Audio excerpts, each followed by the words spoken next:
Hello and welcome to Not Fake News. Got an article here, an urgent article out of Liberty Writers News by Lindsay Bruce. Urgent. New report exposes 6 top Republicans on the George Soros payroll. Guess who's being paid to stop Trump? Wow. We always knew that there were rhinos in Washington, but OpenSecrets.org just revealed that some of the rhinos are actually traitors.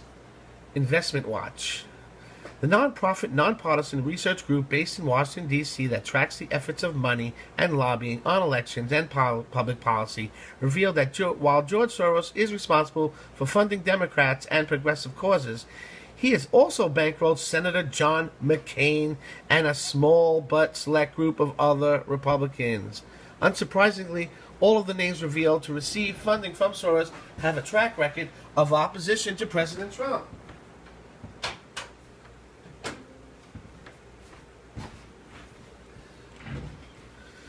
The GOP recipients of the Soros Fund management are, as listed: 1. Senator John McCain from Arizona.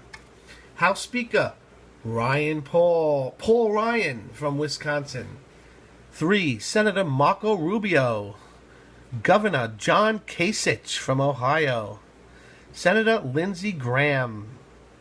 Representative Carlos Curbelo. A list of all recipients can be found here. Let's just check that out real quick.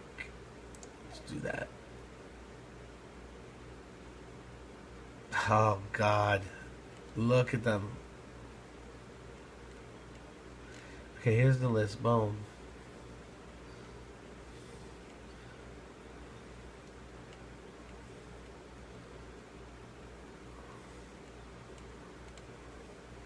Not a lot either. He didn't get too much for screwing over Trump.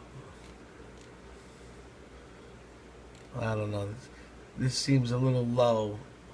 But anyway, it doesn't matter.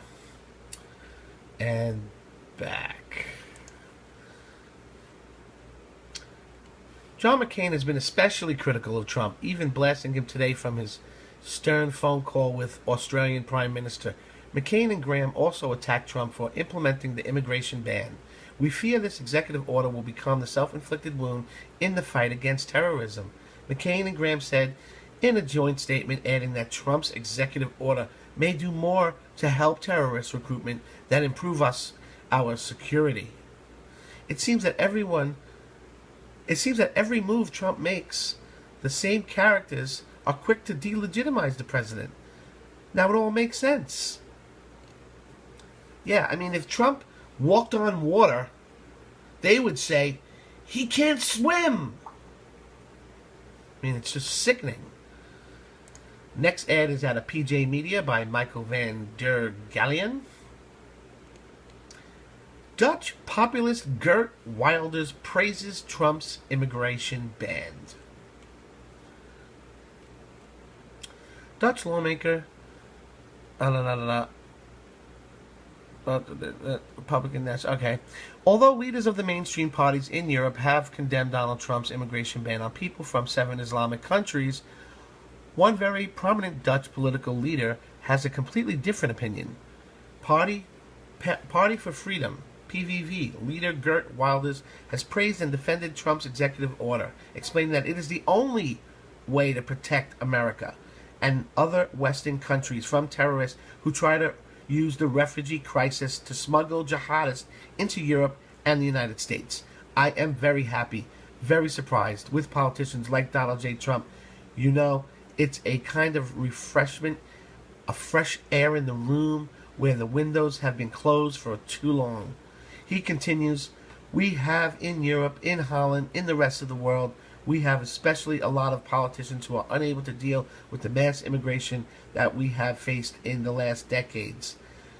And here there is a politician who does not only keep his promises and fulfills his promises in the election campaign, but who has done more to beat the mass immigration in 2 weeks than the whole European governments in their whole existence. Although Wilders is Universally described as far-right by foreign media, his PVV party is leading by a large margin. According to the latest polls, PVV will get approximately 35 seats in the 150-seat Dutch parliament after the elections of March 15th. The second largest party in the polls is the VVD, which is currently in power, with a mere 22 seats. If that does indeed up being the result, Wilders would more likely become the Netherlands' next prime minister. Let's hear what he's got to say. I'm very happily surprised with politicians like Donald J. Trump. It's a kind of refreshment, a fresh air in a room where the windows have been closed for too long. We have in Holland, in Europe, the rest of the Western world, we have especially a lot of politicians who are unable to deal with the mass immigration that we have faced in the last decades. And here, there is a politician who does not only keep his promises and fulfills his promises in the election campaign, but has done more to beat the mass immigration in 2 weeks' time than the whole European governments in the whole existence. Boom. I mean, what more do we have to say about that, right?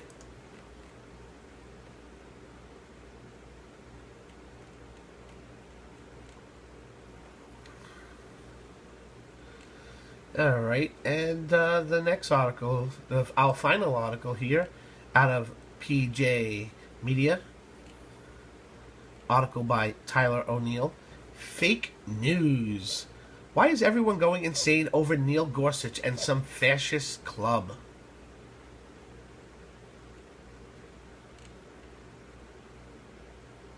On Wednesday, Fascism Forever started trending on Twitter. Britain's Daily Mail had reported that President Donald Trump's Supreme Court nominee Neil Gorsuch founded a club by that name in high school. Naturally, this seems to have confirmed everything the left knew about Trump's Supreme Court pick. Supreme Court Justice nominee Neil Gorsuch founded and led a student group called the Fascism Forever Club at his elite high school. DailyMail.com can reveal. Wrote the British paper Alana Goodman. The club was set up to rally against the left-wing tendencies of his professor while attending the Jesuit all-boys preparatory school near Washington, D.C. The salacious story was picked up by the New York Post, U.S. News and World Report, Vice News, and Keith Olbermann on Thursday. Each outlet reported that Gorsuch founded and led a pro-fascist club. But the Daily Mail relied on only one source for the bombshell: Gorsuch's high school yearbook. Yes, his high school yearbook. From the same source, Daily Mail could exclusively reveal that Sally Jean had a crush on the future Supreme Court nominee, and that Billy Johnson was not a fan. Sally even signed the yearbook with a heart. How inappropriate. A close examination of the blurb in question, which includes the damning detail about the Fascism Forever Club, also reveals that Gorsuch was a lazy Spanish student, believer in the world according to Ward, and the carousel ride is over. The all-revealing yearbook description also adds, I am not an alkie. I never wrote a debate case. Considering the blurb also lists Forensics 1, 2, and 3, National Campaign, it seems exceedingly unlike Gorsuch never wrote a debate case.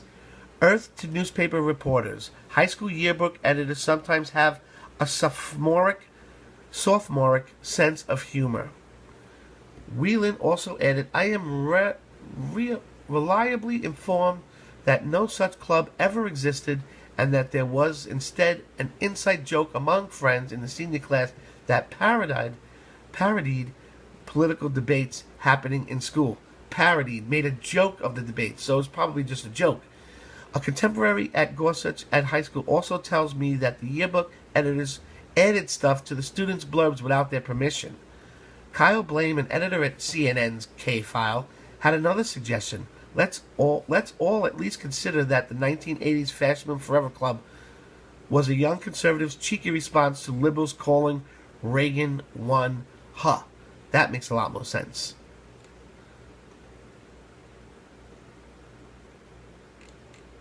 Well, that's it. Comment below. Subscribe if you haven't subscribed already. Please subscribe and hit the bell next to the subscribe button so you get all the videos that we make each day. We make 20, 30 videos every day. Share this with your friends on Facebook and Twitter. And also give us a like. We really appreciate those likes. Thank you, everyone, and see you next time at Not Fake News.